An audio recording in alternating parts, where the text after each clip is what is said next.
Kami mau sekolah minggu, terima kasih. Halo, bertemu lagi kita semua. Shalom, selamat pagi. Kita bertemu lagi di ibadah sekolah minggu secara online tanggal 14 September 2025 bersama Kak David. Nah, kids, pasti tahu dong dengan benda di depan kakak ini apa namanya? Ya, kids, kita akan bermain atau cerita hari ini berhubungan dengan sebuah tangga gitu ya. Apa itu, Kak? Ya, nanti kids akan bisa melihat videonya, itu berhubungan dengan tangga. Kita mau belajar firman Tuhan hari ini mengenai Yakub setelah dia menipu ayahnya, mencuri hak kesulungan kakaknya yaitu Esau. Yakub terpaksa melarikan diri karena dia diberitahu oleh ibunya bahwa kakaknya berniat untuk membunuh dia. Nah, kids, hari ini kita akan belajar bagaimana Tuhan turun untuk mengingatkan Yakub bahwa dia akan menempati janji-janji yang Tuhan buat kepada Abraham melalui video berikut ini. Mari kita saksikan bersama-sama.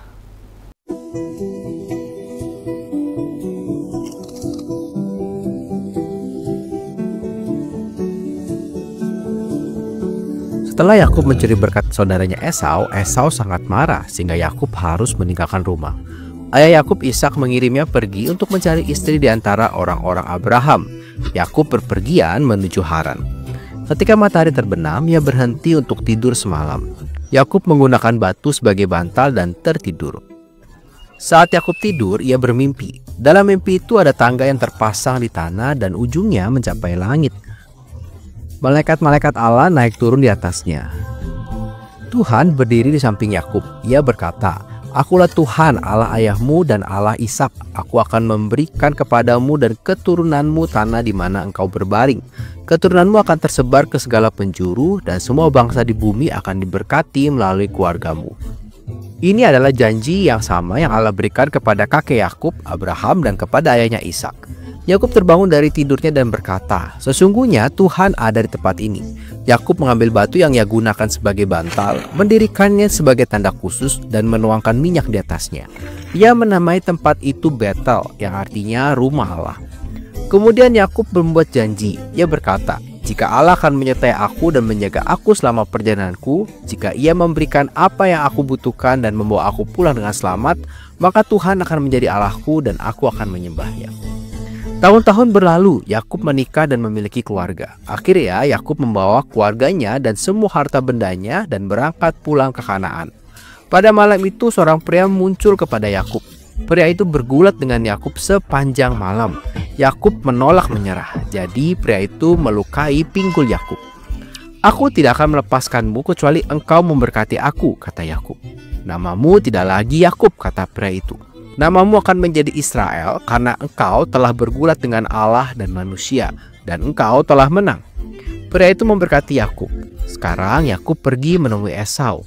Esau berlari menghampiri Yakub dan memeluknya. Dia tidak marah lagi. Esau kembali ke rumahnya. Yakub dan keluarganya melanjutkan perjalanan, dan Yakub membeli tanah bagi mereka untuk tinggal.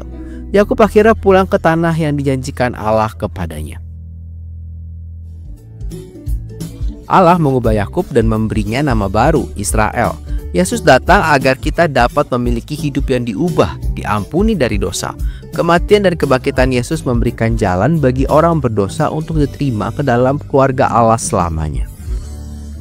Nah, kids, yang kakak kasih di dalam nama Tuhan Yesus Kristus, firman Tuhan tadi yang barusan kita lihat, itu terambil dari kitab Kejadian, pasal yang ke-28 dan 32, di mana kisah itu menceritakan bagaimana Yakub melarikan diri karena mencuri berkat dari saudara sulungnya, kakak sulungnya sendiri, yakni Esau. Saat Yakub tidur di padang gurun, ia bermimpi. Nah, apa yang dilihat Yakub dalam mimpinya? Ayo kids coba jawab. Ya, Allah datang kepada Yakub dalam mimpi. Dan Allah berjanji akan menyertai Yakub dan memberikan tanah yang telah dijanjikan Allah kepada Abraham. Allah berkata bahwa keluarga Yakub akan menjadi bangsa yang besar. Kids semua, apakah Allah setia menepati janjinya kepada Yakub? Ya, tentu. Allah kita adalah Allah yang selalu menepati janjinya kepada semua anak-anaknya. Karena dia Allah yang setia, dia Allah yang tidak pernah ingkar janji. Allah mengendalikan segala sesuatu, dan tidak ada yang dapat menghentikan rencananya. Kakak ulangi sekali lagi, Allah mengendalikan segala sesuatu, bumi, langit, alam semesta ini, Allah yang mengendalikannya. Dan tidak ada yang dapat menghentikan rencana Allah di dalam hidup kita, hidup saya, hidup kakak, hidup kids semua. Rencana Allah pasti tergenapi di dalam hidup kids semua. Kita dapat mempercayai Allah dan tahu bahwa di dalam Tuhan Yesus, Allah sudah merencanakan hal-hal yang baik, bahkan yang terbaik bagi kita semua. Nah, kids, setelah bertahun-tahun kemudian dari Yakub, setelah ia bermimpi itu, Yakub kemudian menikah. Dan juga Tuhan mengaruniakan Bapak Yakub anak-anak, banyak anak gitu ya, bukan hanya 1-2 orang, tetapi banyak anak. Yakub membawa keluarganya kembali ke tanah yang telah dijanjikan Allah kepadanya. Pada suatu malam, seorang pria muncul kepada Yakub. Apa yang dilakukan Yakub dan pria itu? Ayo coba kids jawab kembali. Kakak mau tanya, apa yang dilakukan Bapak Yakub dan pria itu? Ayo, jawabannya apa kids? Dan jawabannya adalah, ya, mereka bergulat sepanjang malam gitu ya. Bergulat, bukan berkelahi ya kids ya. Mereka bergulat gitu ya. Jadi mereka mungkin tidak sampai pukul-pukulan gitu ya. Kalau berkelahi kan pukul-pukulan gitu, mereka tidak melakukan hal itu. Mereka hanya bergulat, mungkin berpelukan lalu berguling-guling gitu, tetapi sepanjang malam. Jadi kids bisa tahu rasanya ya, bergulat sepanjang malam pasti sangat melelahkan. Tetapi Bapak Yakub tidak menyerah.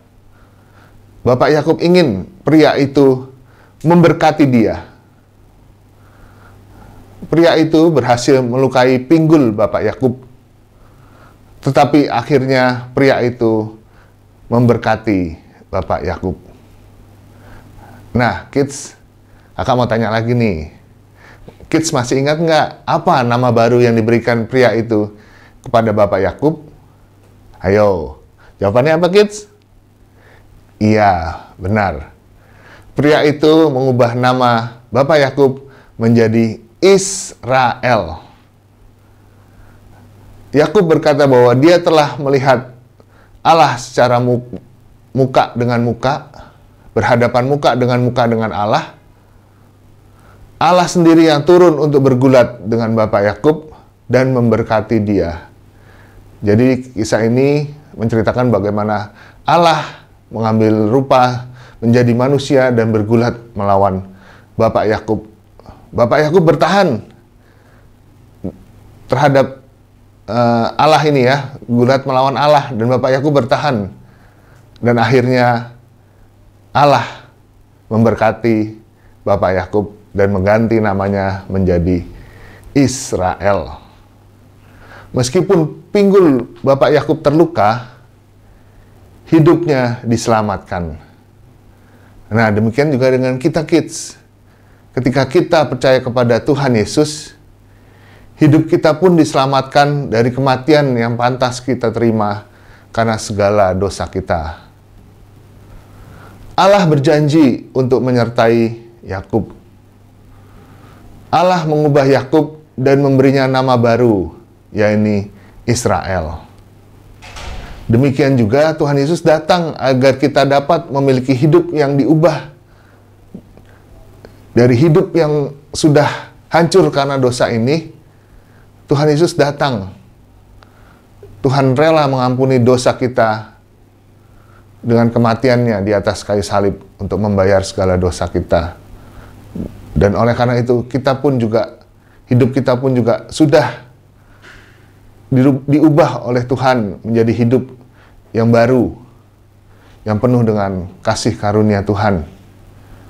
Kematian dan kebangkitan Tuhan Yesus memberikan jalan bagi orang berdosa seperti kita untuk diterima ke dalam keluarga Allah selamanya. Nah, kita semua, Bapak Yakub juga adalah orang berdosa, dan dia juga harus meninggalkan rumahnya karena dia takut dibunuh oleh kakaknya Esau. Tetapi Allah berjanji akan menyertai Yakub. Demikian pun dengan kita, ketika kita berdosa, kita terpisah dari Allah. Tetapi puji Tuhan, Allah tidak mau kita berpisah selamanya dengannya. Karena itulah Allah mengutus anaknya yang tunggal Tuhan kita, Tuhan Yesus, untuk membawa kita kembali kepada Allah. Iman kepada Yesus adalah satu-satunya cara untuk diampuni dari dosa kita dan menjadi bagian dari keluarga Allah. Kids semua, kids ingat bagaimana Yakub berdosa dengan menipu ayahnya, dan kemudian dia harus meninggalkan rumahnya, tetapi Allah tidak meninggalkan Bapak Yakub. Allah memberikan janji yang sama yang dia berikan kepada kakek Yakub, yakni Abraham, dan juga kepada ayahnya, yakni Ishak. Allah memberikan janji yang sama pun kepada Yakub, seperti juga Allah memberikan janji yang sama kepada kakek Yakub, yakni Abraham, dan juga bapaknya Yakub, yakni Ishak. Pada ayat 15, kita melihat bahwa Allah berjanji akan selalu bersama Yakub kemanapun dia pergi, dan akan membawa Yakub kembali ke tanah yang telah Allah janjikan. Demikian pun juga dengan kita hari ini. Allah berjanji untuk selalu bersama dengan umatnya. Siapa umat Allah? Kakak, kids semua, dan semua orang percaya kepada Tuhan Yesus. Kids, kita dapat mempercayai Allah karena Allah tidak pernah berbohong. Dia adalah Allah yang sama kemarin, hari ini, dan sampai selama-lamanya. Amin. Mari kids, kita sama-sama menutup firman Tuhan pada hari ini dengan doa. Allah Bapa di surga, di dalam nama Tuhan Yesus Kristus, terima kasih karena kesetiaan Tuhan kepada kami. Meskipun kami adalah anak-anak Tuhan yang sudah jatuh ke dalam dosa, kami seringkali tidak taat kepada Tuhan. Segala perintah Tuhan kepada kami untuk tidak berbohong, tidak malas, melakukan segala sesuatu dengan kejujuran, dengan semangat, tetapi bukan itu yang sering kami lakukan dalam kehidupan kami. Kami mohon ampun ya Tuhan, dan kami mengucap syukur karena Engkau adalah Allah kami yang setia. Engkau adalah kami yang sama dulu, sekarang, bahkan sampai selama-lamanya. Dan karena itu Tuhan terus ingatkan kami akan janji-janji Tuhan di dalam hidup kami, bahwa Tuhan akan menjadikan kami anak-anak yang luar biasa, anak-anak yang lebih daripada pemenang. Dan kami percaya, kami mau sambut itu dengan iman bahwa kami adalah anak-anak yang diberkati oleh Tuhan, dan kami juga mau menjadi berkat untuk sesama kami, untuk puji, hormat, dan kemuliaan nama Tuhan. Buat kami bangga Tuhan, supaya kami dapat juga membanggakan orang tua kami di sekolah, di rumah, di tempat kami bermain, bergaul dengan teman-teman kami di luar juga. Kiranya Tuhan yang memberkati segenap hidup kami. Terima kasih Tuhan. Hanya di dalam nama Tuhan Yesus Kristus kami berdoa. Amin. Selamat hari Minggu dan Tuhan Yesus memberkati kita semua. Nah, kids, kita semua akan bersama-sama mengakhiri akan ibadah kita hari ini. Kak Eri akan berdoa untuk kids semuanya. Mari bersama-sama kita berdoa. Terima kasih Tuhan, hari ini kami boleh bersama-sama beribadah kepada Tuhan, memuji nama Tuhan, mendengarkan akan firman Tuhan. Tuhan, kami mau melakukan apa yang sudah kami dengarkan. Kiranya Tuhan menolong kami supaya kami dapat melakukan firman Tuhan itu dan melaluinya kami boleh mempermuliakan nama Tuhan. Berkati kami semua Tuhan, di dalam nama Tuhan Yesus kami berdoa. Amin. Ibadah kita selesai. Selamat hari Minggu. Tuhan Yesus memberkati.